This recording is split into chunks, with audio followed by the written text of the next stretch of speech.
Selamat datang di video pembelajaran Matematika Peminatan untuk kelas 10 bersama saya, Bu Rosi. Di semester 2 ini kita akan mempelajari satu materi, yaitu vektor. Sebelum kita mulai, silahkan kalian tekan like dan subscribe ya, agar kalian tidak ketinggalan video pembelajaran dari saya. Kita mulai ya. Ada dua jenis besaran yang kita kenal, yaitu besaran skalar dan besaran vektor.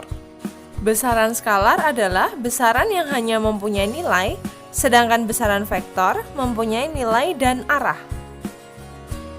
Contoh dari besaran skalar adalah panjang, waktu, massa, suhu. Sedangkan contoh besaran vektor adalah kecepatan, percepatan, gaya, momentum. Vektor. Pertama-tama kita akan membahas vektor sebagai ruas garis berarah. Vektor dapat dinyatakan secara geometris sebagai segmen garis terarah atau panah-panah di ujung dimensi 2, ruang dimensi 2 maksudnya, atau di ruang dimensi 3 yang sering dilambangkan dengan R3. Nah, jadi karena vektor ini dilambangkan dengan panah-panah, saya akan menggunakan contoh ruas garis. Saya punya koordinat titik A di sini, kemudian saya punya titik B di sini, kemudian koordinat A dan B akan saya hubungkan. Seret, anggap saja ini garis lurus ya. Tadi saya berangkat dari A, turunnya di B. Nah, jadi tanda panahnya saya arahkan di B. Nah, untuk vektor, arah panah menentukan arah vektor. Nah, arah panahnya menentukan arah vektor. Tadi saya berangkat dari A menuju B, berarti kan A menuju B gitu ya. Nah, kemudian panjang panah menentukan besarnya panjang panah. Jadi panjang AB ini menentukan besarnya vektor. Kemudian ekor panah disebut titik awal vektor. Ekor panah, ekornya yang mana? Ekornya yang A, ini adalah ekor. Nah, ekornya disebut sebagai titik awal vektor ya. Titik awal vektor. Kemudian ujung panah menyatakan titik ujung vektor. Titik ujung. Nah, gini ya. A merupakan titik awal dan B merupakan titik ujung. Nah, dari sini kita bisa tentukan notasi dari vektor itu sendiri. Nah, di sini saya akan terus menggunakan warna merah. Notasi vektor. Karena tadi kita punya ruas garis AB, kemudian ada panah di B. Artinya kita berangkat dari A menuju B. Nah, itu disebut sebagai vektor AB. Nah, kalau dia namanya vektor AB, nanti kamu nulisnya gini, AB. Nah, karena tadi arahnya ke B, atasnya ini dikasih tanda panah begini. Seret. Nah, gitu. Itu notasi vektor. Atau terkadang juga ditulis dengan AB, atasnya dikasih coret gini, nggak ada panahnya. Nggak apa-apa, sama saja. Atau ada lagi AB begini, ntar dikasih kayak topi gitu ya. Nah, itu dia. Ini sama-sama bacanya vektor AB. Ini juga vektor AB, ini juga vektor AB. Nah, bedanya kalau nggak ada tandanya di atasnya tuh berarti apa, Bu? Kalau nggak ada tanda di atasnya itu berarti dia hanya ruas garis. Misalnya kayak gini ya. AB itu berarti hanya ruas garis AB.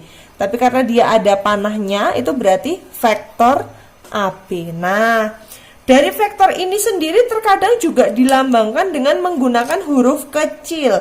Misalnya vektor AB itu diwakili oleh vektor U, misalnya gitu ya. U, ntar dikasih panah ke kanan gitu, artinya U itu AB, vektor AB. Nah, U sendiri juga boleh ditulis seperti AB ini tadi. Boleh U dikasih tanda panah ke kanan, atau boleh dikasih U dikasih garis aja, atau U dikasih topi gini ya. Bacanya sama-sama vektor U. Nah, itu dia untuk vektor sebagai ruas garis berarah. Selanjutnya, vektor-vektor yang mempunyai arah dan panjang yang sama dinamakan dua vektor yang ekuivalen atau sama Walaupun vektor tersebut mungkin diletakkan pada kedudukan yang berbeda-beda. Nah, di sini kamu perhatikan, saya punya 4 buah ruas garis yang dia ada tanda panahnya. Berarti dia merupakan vektor. Nah, di sini saya akan kasih nama ya. Vektor paling atas sendiri ini saya kasih nama vektor ruas garisnya dulu ya. Ruas garis AB. Dari A berjalan ke B, ruas garis A berjalan ke B. A itu menuju B itu gesernya berapa? 1, 2, 3 nih ya. 1, 2, 3 ke kanan, kemudian 1, 2 ke atas. 3 ke kanan, 2 ke atas. Nah, dia sama dengan garis yang mana? Ini ya, bawahnya ya.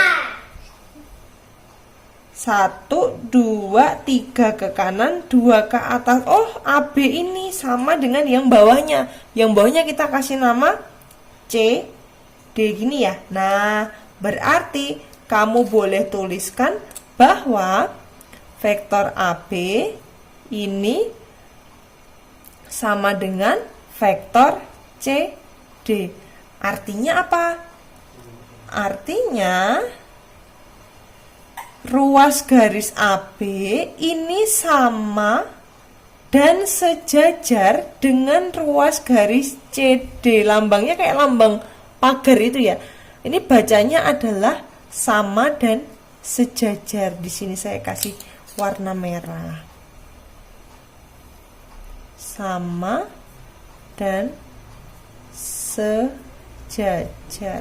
Oh, berarti seperti itu apakah juga berlaku untuk dua ruas garis yang lain? Ini yang belum kita kasih nama nih, sama nggak? Sama. Misalnya ini ya, kita lihat ruas garis berikutnya. Ini tadi sudah CD, kita kasih nama EF ya. EF berangkatnya dari E, turunnya di F. Geraknya berapa? 1, 2 ke kiri, 1, 2, 3, 4. 2 ke kiri, 4 ke atas. Apakah sama dengan yang bawahnya? Ini ya, 1, 2, 1, 2, 3, 4. 2 ke kiri, 4 ke atas. Ini kita namakan GH. Oh, ternyata ruas garis EF sama dengan GH itu panjangnya sama. Kebetulan dia arahnya juga sama. Oh, berarti kita bisa jadikan mereka sebagai vektor. Vektor EF itu sama dengan vektor GH. Artinya apa? Sama seperti yang atasnya. Ruas garis EF itu sama dan sejajar dengan ruas garis GH. Oh, ini tadi belum tanda vektor. Nah, itu dia. Selanjutnya, jika dua vektor mempunyai panjang yang sama dan arah berlawanan, maka dua vektor tersebut dikatakan saling berlawanan. Nah, di sini perhatikan, saya punya dua buah vektor. Sebenarnya dia satu vektor, cuman arahnya beda ya. AB yang pertama itu arahnya ke kanan ya. Terus AB yang ini adalah BA. Nah, yang atas ini saya kasih nama vektor AB karena dia berangkatnya dari A, turunnya di B. Kalau yang bawah berarti apa? Berangkat dari B, turunnya ke A. Berangkatnya dari B, turunnya ke A, gini kan? Nah, mereka sama panjang nggak? Iya, mereka sama panjang, tetapi arah mereka berbeda. Yang satu dari A ke B, yang satunya dari B ke A, gitu kan? Berarti AB, vektor AB itu sama dengan kebalikannya dari vektor BA, iya enggak? Kebalikannya, karena dia kebalikannya berarti min BA, gini toh. Vektor AB ini kebalikannya vektor yang bawahnya ya toh. Berarti min dari BA. Kalau dia min berarti sama aja dibalik ya. AB itu sama dengan min BA, artinya min BA itu balik arah. Nah, gitu dia, berarti BA sendiri, vektor BA sendiri ini berarti sama aja dengan min AB, kebalikannya toh.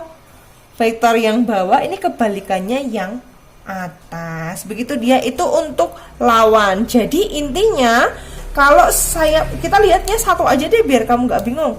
Kalau saya punya vektor AB, itu dia jalannya dari A menuju B, dia positif. Berarti kalau dari B menuju A, dia bernilai negatif, gitu ya. Nah, ini dia untuk vektor saling berlawanan. Kita langsung masuk ke contoh soal. Perhatikan gambar berikut, kemudian tentukan masing-masing titik awal dan titik ujung dari vektor pada gambar berikut ini. Nah, saya punya beberapa gambar vektor ini ya. Nah, di sini sudah saya kasih nama, vektor AB, vektor CD, EF, GH, IJ. Nah, kamu tentukan dari mana dia berangkat atau disebut sebagai titik awal ya, dari mana dia turun atau titik ujung. Nah, nanti dia jadinya vektor apa, gitu ya. Satu-satu. Ini yang pertama, ini saya kasih nomor 1. Nomor 1 ini ada berangkatnya dari A, turunnya di B. Oh, berarti titik awalnya A, turunnya di B. Dia menjadi vektor apa? Menjadi vektor AB karena berangkatnya dari A, turunnya di B. Oh, gampang ya. Kemudian nomor 2 yang ini, nomor 2, CD. Titik awalnya C, turunnya di D. Oh, berarti CD menjadi vektor CD, gini ya. Lagi AB, CD, EF, nomor 3 ini ya. EF, titik awalnya di E, ini titik ujungnya di F. Oh, berarti dia menjadi vektor EF. Selanjutnya ini nomor 4, GH, titik awalnya di G, panahnya ada di H, berarti dia menjadi vektor GH. Yang terakhir nomor 5, IJ, berangkatnya di I, turunnya di J, berarti titik awalnya adalah I, titik ujungnya J, berarti dia dinamakan vektor IJ. Nah, begitu anak-anak mengenai vektor untuk perkenalan awal ya. Jadi setidaknya kamu sudah mengenal tentang vektor. Silahkan dipelajari vektor sebagai ruas garis berarah. Jika ada hal yang ingin ditanyakan, silahkan japri melalui WA. Selamat belajar anak-anak, terima kasih.